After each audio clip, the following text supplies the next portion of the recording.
Hi this is me Fareen Safeda here very good morning. હું છું ફરીન સફેદા અને આપ સૌનું હાર્દિક સ્વાગત કરું છું મારી ચેનલ પર.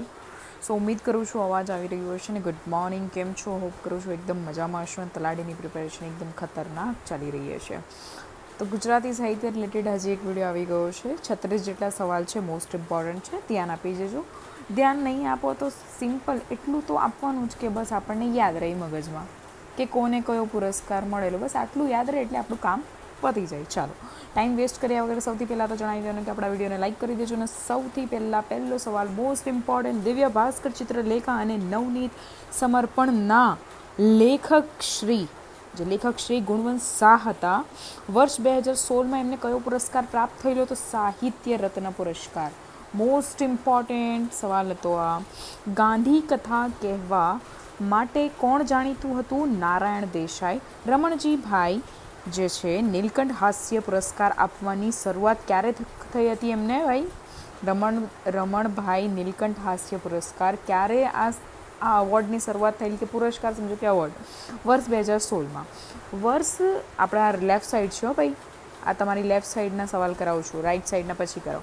વર્ષ 2016નો પ્રથમ રમણભાઈ નીલકંઠ હાસ્ય પુરસ્કાર કોને મળેલો? 2016માં પ્રથમ રમણભાઈ નીલકંઠ હાસ્ય પુરસ્કાર કોને મળેલો? શ્રી વિનોદ ભટ્ટ. મોસ્ટ ઇમ્પોર્ટન્ટ 2016માં રમણભાઈ નીલકંઠ હાસ્ય પુરસ્કાર સ્ટાર્ટ થયેલું. પ્રથમ કોને મળેલું? શ્રી વિનોદ ભટ્ટને. રમણભાઈ નીલકંઠ હાસ્ય પુરસ્કાર કોના દ્વારા અપાય છે? ગુજરાત સાહિત્ય અકાદમી દ્વારા અપાય છે ભાઈ. ગુજરાત સાહિત્ય અકાદમી દ્વારા અપાતો સાહિત્ય ગૌરવ પુરસ્કાર 2016 કોને આપવામાં આવ્યો હતો? કવિ અને ચિત્રકાર માધવ રામાનુજને. ગુજરાત સાહિત્ય અકાદમી દ્વારા અપાતો બાળ સાહિત્ય પુરસ્કાર 2016 કોને આપવામાં આવેલો? મોસ્ટ ઇમ્પોર્ટન્ટ છે 639, પુષ્પા અંતાણીને. બટ્ટીના સૂરજદાદા કૃતિ માટે આપેલું. કોને આપેલું? પુષ્પા અંતાણીને. શાની માટે આપેલું? બટ્ટીના સૂરજદાદા કૃતિ માટે આપેલું 2016માં બાળ સાહિત્ય પુરસ્કાર માટે. નર્મદ સાહિત્ય સભા દ્વારા અપાતો નર્મદ સુવર્ણચંદ્રક 2016 કોને કઈ કૃતિ માટે એનાયત થયેલો? તો ભાઈ મણિલાલ પટેલને તેના નિબંધ સંગ્રહ માટે ધૂળમાં ઉડતો મેવાડ માટે અપાયેલો. નર્મદ સાહિત્ય સભા દ્વારા જે અવોર્ડ હતો નર્મદ સુવર્ણચંદ્રક અવોર્ડ 2016. મોસ્ટ ઇમ્પોર્ટન્ટ 2016ની બાબતો અહીંયા છે, નોટ ડાઉન કરવી જ પડશે, કરી લેજો ભાઈ.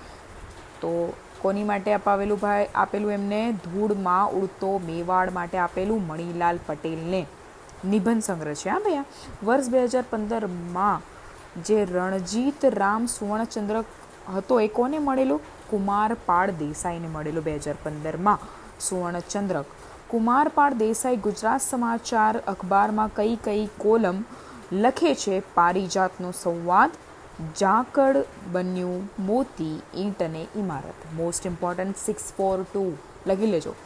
643 વર્ષ 2015નો કુમારચંદ્રક કોને અપાયો હતો? હર્ષ બ્રહ્માભટ્ટ છે.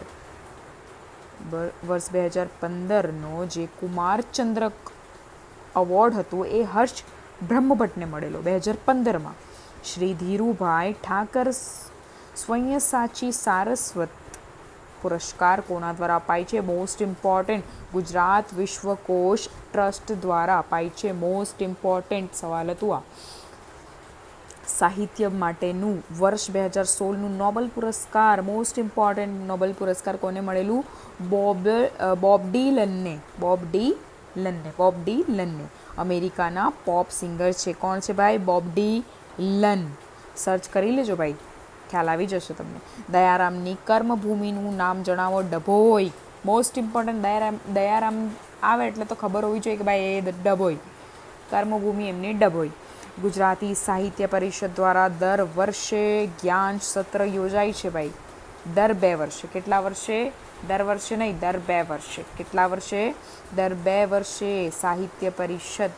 કયો સાહિત્ય પરિષદ? ગુજરાતી સાહિત્ય પરિષદ દ્વારા કયું ભાઈ? જ્ઞાન સત્ર યોજાય છે. 2 સવાલ નીકળી જાય એમાંથી કે ગુજરાતી સાહિત્ય પરિષદ દ્વારા દર કેટલા વર્ષે જ્ઞાન સત્ર યોજાય છે? દર 2 વર્ષે. દર 2 વર્ષે કયો જ્ઞાન સત્ર યોજાય છે? ગુજરાતી સાહિત્ય પરિષદ દ્વારા જ્ઞાન સત્ર યોજાય છે. જ્ઞાન સત્ર તો નહીં હોય, પણ ગુજરાતી સાહિત્ય પરિષદ જ્ઞાન સત્ર આવું પણ ઓપ્શન્સમાં આવું પણ ઉલટાવીને પૂછી શકે. વર્ષ 2016માં ગુજરાતી સાહિત્ય પરિષદનું 29 એટલે 29મું જ્ઞાન સત્ર ક્યાં યોજાયેલું હતું? મગરવાડા.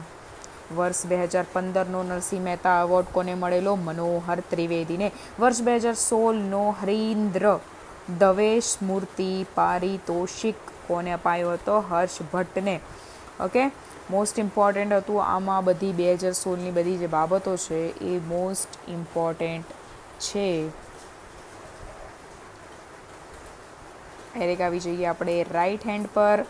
651 વર્ષ 2015નો જે દિલ્હી સાહિત્ય અકાદમી એવોર્ડ છે શ્રી રસિક શાહને મળ્યો, તેની કૃતિ કઈ હતી?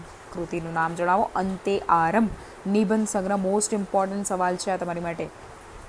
ગુજરાતી સાહિત્ય પરિષદનું સામાયિક પરબના ગુજરાતી સાહિત્ય પરિષદનું સામાયિક પરબના તંત્રી કોણ છે? પરબના તંત્રી યોગેશ જોશી. Most important. વર્ષ આખું જે છે ને, આ 36 ક્વેશ્ચન મોસ્ટ ઇમ્પોર્ટન્ટ છે, કેમ કે ડીપલી આમાં કીધેલું છે પહેલાંની વાતોની. 2016માં સાહિત્ય અકાદમી તેમજ બધી જ એવોર્ડને રિલેટેડ બહુ બધા સવાલ પૂછાય છે. વર્ષ 2015નો દિલ્હી સાહિત્ય અકાદમીનો અનુવાદ માટેનો એવોર્ડ કોને કયા પુસ્તક માટે મળ્યો હતો? શરીફા વીજળીવાળાને જે હું લાહોર જોયું નથી એ જન્મ્યોથી પુસ્તક માટે મળેલું હતું. 2016ની જે બાબતો કરીને એમાં મોસ્ટ ઇમ્પોર્ટન્ટ એ બધું પૂછાઈ શકે છે. આપણે એક પેપર સોલ્વ કરેલું ને એમાં હતું, અને પેપર સોલ્વ કરેલા છે ને એ બધા ડિસ્ક્રિપ્શનમાં લિંક મૂકેલા છે. આ વિડીયોની ડિસ્ક્રિપ્શનમાં લિંક મૂકેલા છે. એ પેપર સોલ્વ કરો અને નહીં સમજ પડે તો મને પૂછો, એટલે કંઈક નવું આપણે કરીએ, એટલે તમને પણ મજા આવે ને મને પણ મજા આવે. શ્રી મનુભાઈ પંચોળી દર્શક ફાઉન્ડેશન દ્વારા વર્ષ 2015નો એવોર્ડ કોને આપવામાં આવ્યો? હિમાંશી શેતલ અને સેવા રૂરલ સંસ્થાને. કેમ કે જો તો આપણે નવું કંઈક જાણશું ને તો જ આપણને ખ્યાલ આવશે કે આવી રીતે પણ આવી શકે. કેમ કે આપણે પેલું શું છે, પેપર સોલ્વ કરીને આપણે જોતા નથી કેવી રીતે પૂછાય છે, તો આપણે એ જોવાનું છે. મેઇન પોઈન્ટ મારું શું છે, કેવી રીતે પૂછાય છે, તમને બધાને એ જ બતાવવાનું છે આપણે. ઓકે, સો આમાં મોસ્ટ ઇમ્પોર્ટન્ટ એક હજી સવાલ બતાવું. એમાં તો મોસ્ટ ઇમ્પોર્ટન્ટ બધા જ કહેવાય. પ્રથમ નર્મદ સુવર્ણચંદ્રક કોને અપર્ણ થયો હતો? જ્યોતિન્દ્ર દવે. કેન્દ્રીય સાહિત્ય અકાદમી દિલ્હીનો પારિતોષિક સૌપ્રથમ મેળવનાર કોણ હતા ભાઈ? મહાદેવ દેસાઈ. ભારતીય જ્ઞાનપીઠનો મૂર્તિદેવી પુરસ્કાર સૌપ્રથમ મેળવનાર વિષ્ણુ પ્રસાદ ત્રિવેદી. કાશીમાની કૂતરી પરીક્ષા અને લાડુનું જમણના લેખક કોણ હતા? પન્નાલાલ પટેલ. મોસ્ટ ઇમ્પોર્ટન્ટ પન્નાલાલ પટેલનું તો પૂછાય જ જાય છે.